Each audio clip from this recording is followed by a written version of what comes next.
regular television camera is better because it has bigger surface. This is very small. That's it. You only get an eyeball in this one. Really. You're rolling. Okay.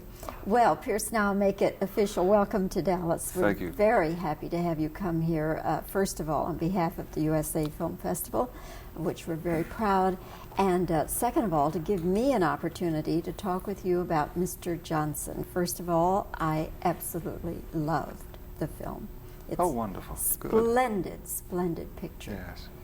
I love pictures that take me places I've never been and probably will never go to. And certainly I couldn't go to Nigeria because that's in the 20s and we're in the 90s, so I could never go back in time to see it the way it was. Yes. Has it changed drastically from that time, do you think? I don't think so, no. Where we were, anyway, was so isolated. We were in the Jos Plateau, which is right in the heart of Nigeria. And I really don't believe it has. It's extremely poor, and there's great corruption there, which is very saddening for the people there, the communities. But not really. I don't think it's changed that much. What was it like being on location there? I think everybody, the whole crew, was in great trepidation about going. But when we actually got there, it was quite pleasant. We stayed at the Jos Hill Station. And the only grumbling factor was food. But that's not unusual on a film anyway. People grumble about the food, even if it's good, you know. It's either too fancy or it's not, you know. Crews like to grumble about food. Did they serve you peanut soup? No, there wasn't peanut soup. No, there wasn't, no. For me, I had a great time. I packed everything in my suitcase, and I think the most valuable thing I packed was a typewriter, actually, which was belonged to my daughter, an old typewriter, and I threw it in at the last moment. So I wrote long letters home because there was no phone communication. Or the phone that was there was very difficult to get out, and I didn't have my family there. Normally my wife travels on location with me. But all in all, it was a really wonderful experience. I mean, really wonderful, and thanks to Bruce Beresford, who's a great filmmaker. He created a wonderful atmosphere on the set. And what you see in the film, that village was built about 6 miles away from the hotel on an old football field. So it was like going to a studio. And that's where we were for 3 months. How did the local people react to all of that? Local people were very cooperative. And thanks in a big way to Chief Ogunde, who is a Nigerian, who was a Nigerian. He died actually, sadly, 2 weeks after the film finished. He was a great character. He was up in his 90s, mind you, and had been gravely ill for some time. But I don't think they would have been able to make the film without Chief Ogunde. He ran the national dance troupe of Nigeria, and he supplied all the dancers that you see in the film, and also helped to mediate between the local emirs, because there's lots of palms to be greased.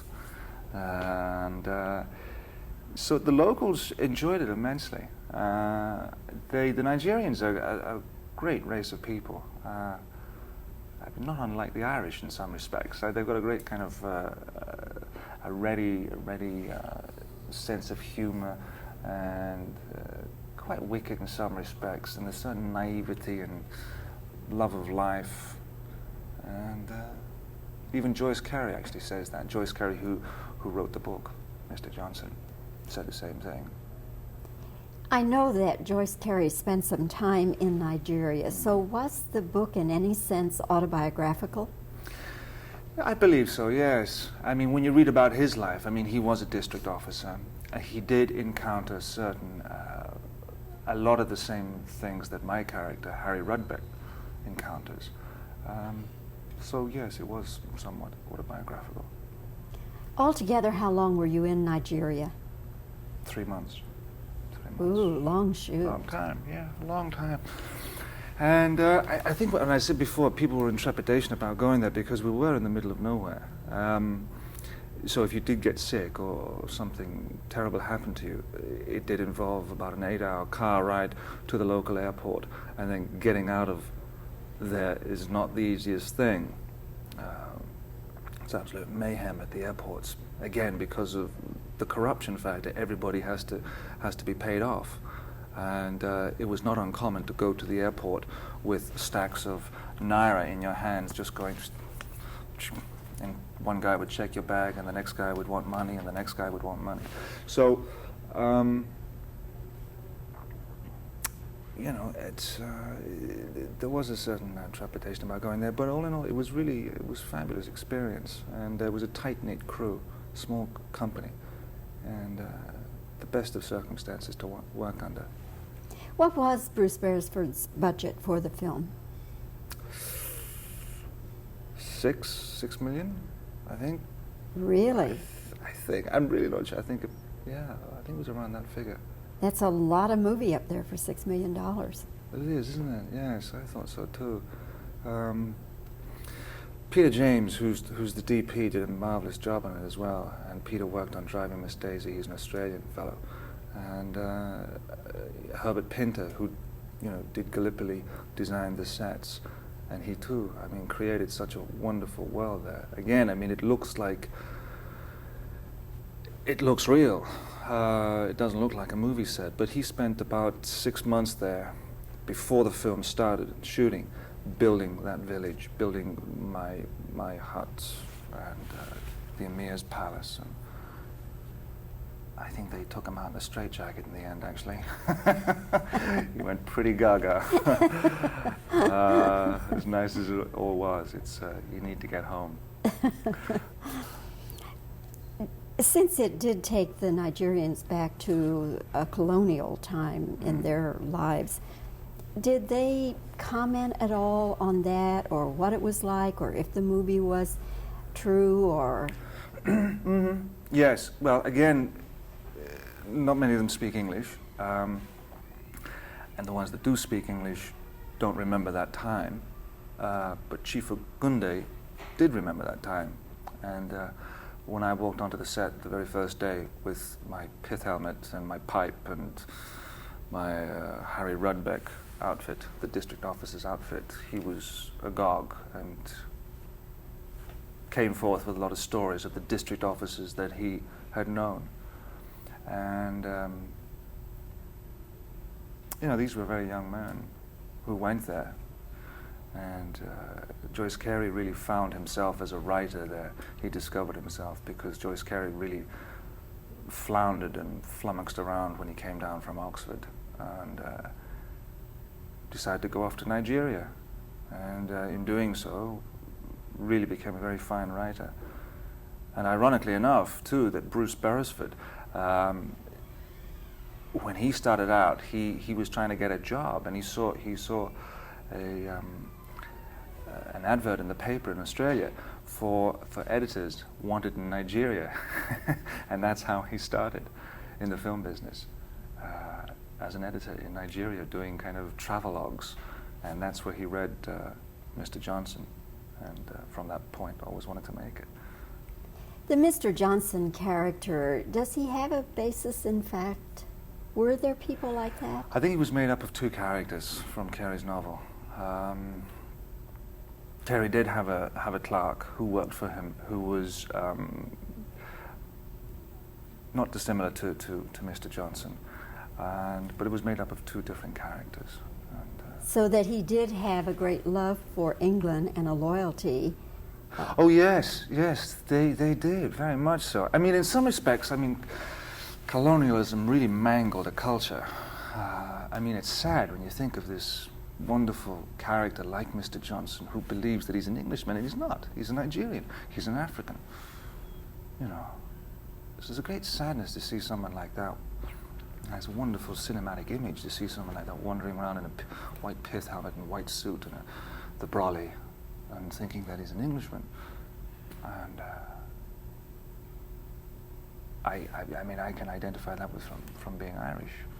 You know, so not wanting to get political or get into that, I think the film actually does it all in a very subtle way. Ostensibly, it's a friendship movie. It's one about humanity.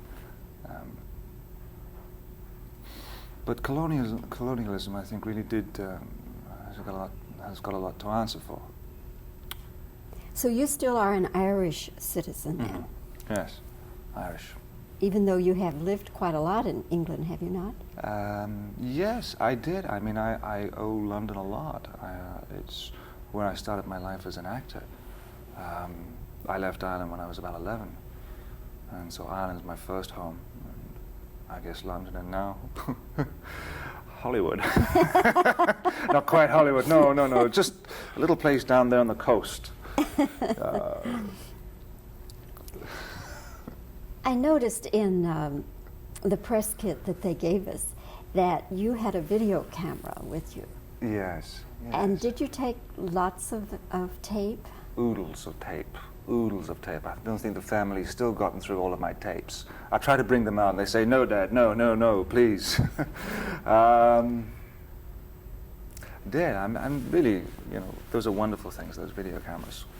Grand things to have. So I made a lot of tapes. I think I made about 6 hours worth of tape. Do you have any particular things on tape that you're proud of or that you cherish? I hooked up with an Irish nun, believe it or not, Sister Julie, and there was not a lot to do of an evening. There were missionaries there, American missionaries, who were really smashing people and brought the film company into their homes and gave us wonderful meals. I also met a nun there who ran a mission way outside the town, and yes, I've got bits of film going out blessing Fulani herdsmen's cattle and that kind of thing out in the wilderness. It's a great image to see this Irish nun now saying, now this lovely cow, it's a lovely cow, and talking to this herdsman, and these beautiful herdsmen. They stand there with these large sticks. So I got that on film, and her mission, and the children that are there, the children dancing for the locals. And what about wild animals? Did you encounter any wild animals? No, there's really none, because a lot of them have all been killed. Again, because it's so poor. I mean, it's really dirt poor. I mean, I've been to India, and somehow in India, it's poor there, but you get distracted because there's so much beauty in India, and it has such a mysticism. Whereas in Nigeria, it's barren and bereft of anything really. It's really stripped back to the bone, and people are either filthy rich and stacked away somewhere in Lagos and places like this, or just dirt poor. There's no in-between ground. So the animals that were there have been killed for meat. There was a game reserve there, and the guy who ran it, they found out, had a local restaurant and was killing the animals and putting them on the tables. So it's terribly sad, and you really see it, right up close in your face. But again, that being said, from within all this poverty, there was a great richness of character and strength, as always within situations like this, and a wonderful love of life. Well, maybe the film company pumped a little money into the economy that might have helped a bit. I think so, yeah. I think they're all living in the village, actually, the one that we left. It was going to go, I think the local emirs, there were 2 of them, I think, which were bickering for the rights of it, because it was quite a beautiful village, what Herbert Pinter had built. Excuse me. And it was the first film also to be made in Nigeria. They've never made a film there before. And so it was a great novelty for them. In fact, the first day of filming, I think they had, from a 800-mile radius, they had people come in. They were absolutely, I didn't work the first few days, but I heard about this. There were people, just thousands of people, who came to watch this film being made. And they weren't superstitious about having their images on film? No. No, it's not like the Chinese or people like that. No, they rather liked it, actually. Can't remember any incidents. No, they loved the Polaroid. If you bring Polaroids into countries like Nigeria and places like that, I mean, instant picture, you become a real witch doctor, as it were. In fact, that was one of the highlights, to go down to the local village and watch the witch doctor perform. Really bizarre. Couldn't understand it the first time I saw it. I saw this man kind of with a piece of string on a guy's elbow, and the guy was a cripple, and he was wrenching his elbow up in the air and then stretching it out. This young man was in absolute agony, and it was just a piece of string he had on his arm. Oh, really bizarre stuff. Someday you're going to have to write a book because you've been on so many foreign locations. You could probably write volumes, Pierce. Oh, I could, yes. Bore the world, maybe. Anyway, no, the next job is in Los Angeles, thank God. Well, now that may be even weirder. Yes, it is, yes. It's pretty bizarre, downtown LA. I think I could handle Nigeria better. Yes. Pierce, I know that we're on a fairly tight schedule today, but thank you again for coming, and thank you for sharing this time with us. I've really enjoyed it. Thank you very much. Yeah. You want Okay. to run a... Okay.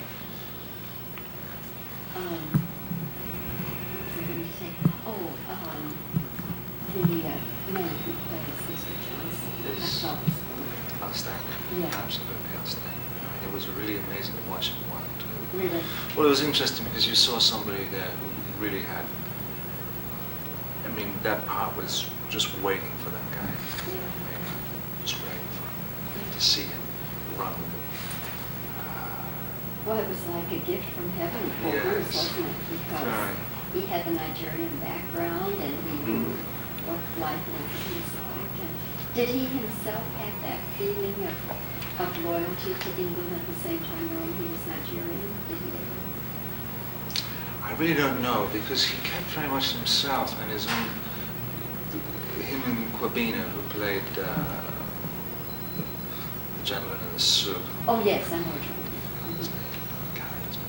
But they kind of, like, for them, it was a revelation, the whole thing of being in Nigeria, because they were all Nigerian actors, but living in London and just finding their roots again. Yeah. It seemed to be like that anyway. Yes. So they went off into the local village. Just need one shot with your hand off. There you go. I want to see your face for a while. They went off into the local village at night, and they hung out with the local people. And so I think it was an incredible experience for him. Oh, I'm sure. Enormous thing. And we had a car and a driver, and that's how we went around. It was wonderful. Oh, I just loved everything about it. Are you ready? Two-shot? Okay. Do a couple on a two-shot, maybe the same question. We'll go back on a single shot. No, I don't need it on a single. Let's just do it on, Okay. just do all the questions on 2 shots. Okay, and if you Yeah. could start to answer it and then quit. Yeah, you know about that, I'm sure. Let me change. Well, that's better. Let's go ahead and try. Are you okay? You're ready. Go ahead. All right. Pierce, do you think Nigeria has changed much since the time that the movie portrays it in the 1920s? I don't think so. I think the time stood still there, actually. Absolutely stood still. That's fine. That's fine. Let me Okay. change tapes. Second roll down. Oh, okay. You can go ahead. He's just. You know, he said to Mr. Lee, he said, Mr. Lee, I'm just going to go around to the site now and just do a cutaway. He said, my dear boy, I invented cutaway. I adore his films, David Lean. Oh, that was.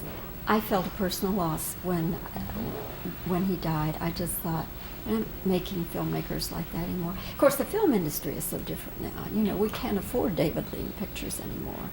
But God, he turned out some great product. Wonderful. I never got to meet him even, and I always felt cheated that I never got to meet him. But I certainly love and admire his work. Did you ever meet him or know him? I met him from Mutiny on the Bounty. Ah, Way back. ah, yes. And that's it. Were you impressed? Or was he kind of difficult just to meet casually? A little austere. Yeah, Yes. I wouldn't Wasn't be very surprised. forthcoming. I wouldn't be surprised. Didn't And actually go, wow, he's a nice guy. Hey, man, you know. I remember I bought a beautiful grey suit For the occasion? Yeah, for the occasion. Your David Lewin suit. In my innocence those days, I had to impress this man. I bought this bloody suit and didn't get the job. Yes. Did you keep the suit, or? No, luckily I was doing a play in the West End, so I had. There's certain things that I have kept, you know. I have a George Burns dress. Things I can't part with, you know. Yeah, the IRS and I went round and round about about the George Burns dress, whether or not it was deductible. Okay, are we ready? Yes. All right. With the hand from the face. Oh, yeah. There we Okay. go. Thank you. Do you think Nigeria has changed much since the way it was in the 1920s? Not really, no. It's still the same good old Nigeria that we all know and love, you know. Downtown Jos has got a few car parks and drive-through cinemas. That's fine. Drive-throughs. Okay. All right. The character you play, excuse me. Oh, all right. The character you play, did that bring back an unpleasant memory for the local people in Nigeria? No, I don't think so. I think they were so overwhelmed by it being a film, and it was the first time they'd ever seen filmmakers, so it was, I don't think there was any unpleasantness involved. What was the location like for you actors and the crew? Not bad. The drive to work was pretty gruesome at times. One thing which I forgot to tell you about, there was this thing called a harmattan, which was pretty fierce stuff. It's like a fine mist that comes off the Sahara. But anyway, it got up your nose everywhere. It was dreadful, dreadful. Like a sandy mist? Like a sandy mist, a fine powder. Ooh. Fine powder, which came in from the Sahara. Uh-huh. Okay. Let's see. Yeah, his hand down. His hand. Yeah. Mara, his hand. Mara, let's go again. He's looking after you.